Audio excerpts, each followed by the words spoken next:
गार्गी जी, मैंने वास्तु पुरुष के बारे में सुना, राइट? जब हम वास्तु शास्त्र की बात करते हैं तो अगर हम वास्तु पुरुष का जिक्र ना करें तो मुझे लगता है कि ये पूरी की पूरी कन्वर्सेशन ही इनकम्प्लीट होगी। सो ध्रुव जी, आपने बहुत इंटरेस्टिंग बात पूछी है, क्योंकि बहुत सारे व्यूअर्स जानना चाहते हैं ये जो वास्तु है कितना पुराना है। तो ये हमारे पुराणों और वेदों से आया है। तो जैसे हमें पता है कि पुराण में स्टोरी टेलिंग के माध्यम से लोगों को समझाया जाता है, एंड वेदों में जो लोग बहुत ज़्यादा माइन्यूट हैं, लॉजिकल थिंकिंग है, उनको वेदों के द्वारा समझाया जाता है। तो चैप्टर नंबर 253 में स्टोरी आती है वास्तु पुरुष की। तो एक राक्षस था अंधकासुर। तो अंधकासुर जो राक्षस था वो बहुत ज़्यादा प्रॉब्लम क्रिएट कर रहा था देवताओं के लिए। तो शिव जी देवताओं के टीम में आए और अंधकासुर से फाइट करना उन्होंने स्टार्ट किया, और सारी राक्षसों की सेना भी वहाँ पे थी। तो शिव जी के माथे से पसीना गिरा जो धरती पे गिरा, और जिसने एक बहुत विशाल पुरुष का शरीर बना लिया। और वो पुरुष इतना विशाल होता चला गया कि राक्षस भी उससे डर गए और देवता भी उससे डर गए। अब किसी को नहीं समझ में आ रहा है किसकी टीम में, ये देवताओं की टीम से आया है या राक्षसों की टीम से आया है। तो सब लोग फिर गए ब्रह्मा जी के पास, बोले कि भाई ये कौन सा क्रिएचर है, ये कह रहा है कि देवता को भी खा जाएगा और राक्षसों को भी खा जाएगा, अर्थ को भी खा जाएगा, स्वर्ग को, पृथ्वी, सबको खा जाएगा, तो करें क्या। तो फिर ब्रह्मा जी ने बोला कि ऐसा करते हैं, हम लोग सब लोग इसको पकड़ के धरती पे दबा देते हैं। तो क्या किया, शिव जी ने उसका हेड पकड़ा, that is the north east direction. Brahma ji ने उसकी नाभि पकड़ी, और जितने भी देवता थे, इंद्र और बाकी जितने भी राक्षस थे, उन सब ने उसकी बॉडी पार्ट्स पकड़ के उसको धरती पे दबा दिया। अब वास्तु पुरुष बोला, यार ये बहुत नाइंसाफ़ी है, वैसे तो मैं भगवान शिव का ही बेटा हूँ, मैं उनके पसीने से निकला हूँ, मुझे भी कुछ पॉपुलैरिटी, कुछ क्रेडिट मुझे भी चाहिए अपनी ज़िंदगी के लिए, मतलब मुझे जैसे दबा के आप ख़त्म नहीं कर सकते। तो ब्रह्मा जी ने बोला, ओके चिल, आपको क्या करना है कि कहीं पे भी वास्तु पूजा होगी तो सबसे पहले आपकी आहुति दी जाएगी, आपका भोग लगेगा, आपकी शांति होगी, तभी वो जो घर है प्रोस्पेरिटी को आएगा, उस घर में बच्चे होंगे, उसमें सब कुछ होगा। लेकिन अगर जिस घर में वास्तु पूजन नहीं होगा तब उस परिवार को आप खा सकते हो। दैट मीन्स उसका जो ओनर है उसकी डेथ हो सकती है, बच्चों की डेथ हो सकती है, और फाइनेंशियल इश्यूज आ सकते हैं।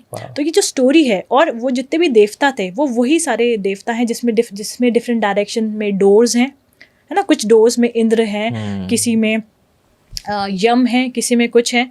तो वो सारे देवता वो आपस में डिस्ट्रीब्यूट हो गए, देवता और राक्षस। तो वो जहाँ से उन देवताओं और राक्षसों ने उनको पकड़ा था, हाँ, उन डायरेक्शंस के अंदर उनका वास हो गया। हाँ, तो इस स्टोरी से हमें ये पता चला कि अच्छा ये 32 एरियाज होते हैं जहाँ पे देवता वास करते हैं। शिव जी ने हेड पकड़ा था, मतलब वो ईशान कोण है, वहाँ पे मतलब मंदिर होना चाहिए।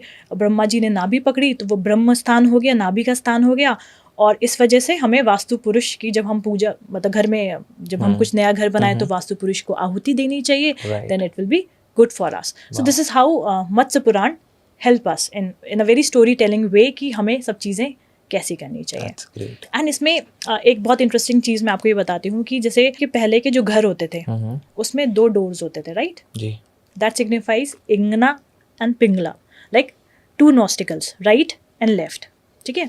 और जैसे जो डोर होते थे उसके बगल में होते थे आले, जहाँ पे हम रखते थे दिए, दैट मीन्स आइज। उसके बगल में होते थे झरोके, that is the air element, ears, ठीक है। और घर की जो चौखट होती थी मतलब चारों तरफ होती थी, अभी तो तिरकट हो गई है, लाइक चौखट है ही नहीं, right. That is the both the lips, ups and down.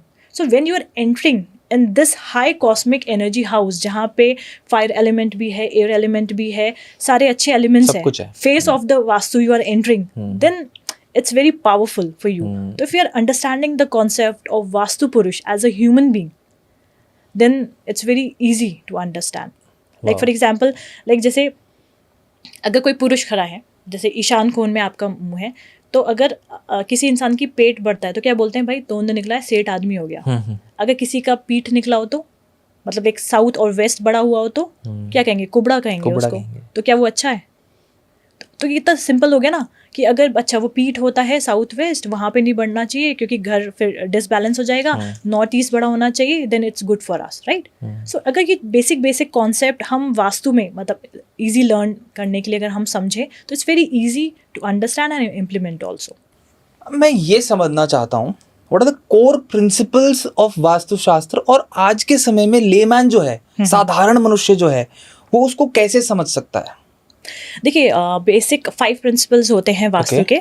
सबसे पहले होता है भूमि, ओके। बिकॉज कोई भी घर बनता है उसका बेस भूमि होता है। 5 प्रिंसिपल्स मतलब जो 5 महाभूता नहीं, वो तो फोर्थ प्रिंसिपल है। वो फोर्थ प्रिंसिपल है।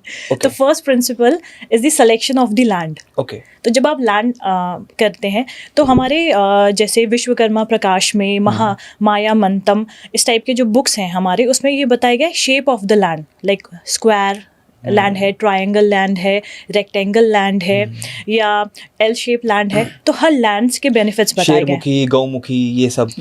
yes. Like for example, best land for residential and temples are square lands. And rectangle lands are very good for the business perspective, and the circle land are very good for the meditation, mystic works, like that. So अगर और फिर type of soils बताए गए हैं, like black soil है, white soil है. So type of soils बताया हमें, वो बताया, and quality of soil and the energy of land बताया गया पहला. फिर दूसरा है दृक् हमारे वास्तुशास्त्र में, उसका मतलब होता है डायरेक्शन. लाइक फॉर एग्जाम्पल, अगर आपने अपनी लैंड ली rectangular for a business purpose and उसका ईस्ट और वेस्ट एक्सटेंडेड है, तो वो ज़्यादा फिनेंशियली आपको गेन देगा as comparative to south and north. Okay, very small details, ये तो हम अभी कर भी सकते हैं जब हम लोग लैंड सिलेक्शन कर रहे हैं.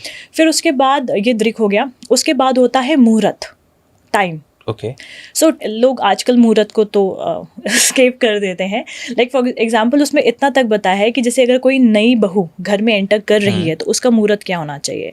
तो अगर सही मुहूर्त पे आए हैं तो ऑब्वियसली वो आपके बेटे का मर्डर नहीं करेगी, जो कि आजकल चल रहा है. लोग आजकल बहुत सारे क्लाइंट्स आने लगे, क्या हमारी बहू मर्डर करने वाली, बच्चों की शादी कराए भी या नहीं कराए. सो येस, तो vastu plays a very important role कि अगर आपने सही मुहूर्त पे, लाइक फॉर एग्जाम्पल आपने जो चंद्रमा है वो शुक्ल पक्ष का होना चाहिए, चंद्रमा का बल अच्छा होना चाहिए, गुरु और शुक्र अस्त नहीं होने चाहिए, पावरफुल होने चाहिए, तो वो इस टाइप से मुहूर्त. फिर हम देखते हैं कि हमारे पंचभूत लाइक पृथ्वी, जल, आकाश, वायु, इन सब का कॉम्बिनेशन कैसा है. एंड फिफ्थ हम बताते हैं कि जो हमारे महामंडल है, लाइक फॉर एग्जाम्पल वास्तु पुरुष, आई विल टेल यू कि हमारे मत्स्य पुराण में क्या स्टोरी है, वास्तु पुरुष आया कहाँ से है. तो उसके मंडल्स को, उसके एक स्क्वायर शेप को हम 81 स्मॉल पार्ट्स में डिवाइड करते हैं, जो कि हमें बताता है कि घर के छोटे छोटे ऑब्जेक्ट्स भी हमें कहाँ पे रखने चाहिए as per vastu. And it's very simple, इसमें कोई ऐसा ज़्यादा एक्स्ट्रा पैसा घर में तोड़फोड़ की ज़रूरत नहीं है. अगर आप ये बेसिक प्रिंसिपल फॉलो करते हैं, then you will be rich, wealthy, having beautiful married life. सब कुछ आपका अच्छा है, बस आपको बेसिक प्रिंसिपल्स ही तो होने चाहिए पता. तो इट्स वेरी सिंपल.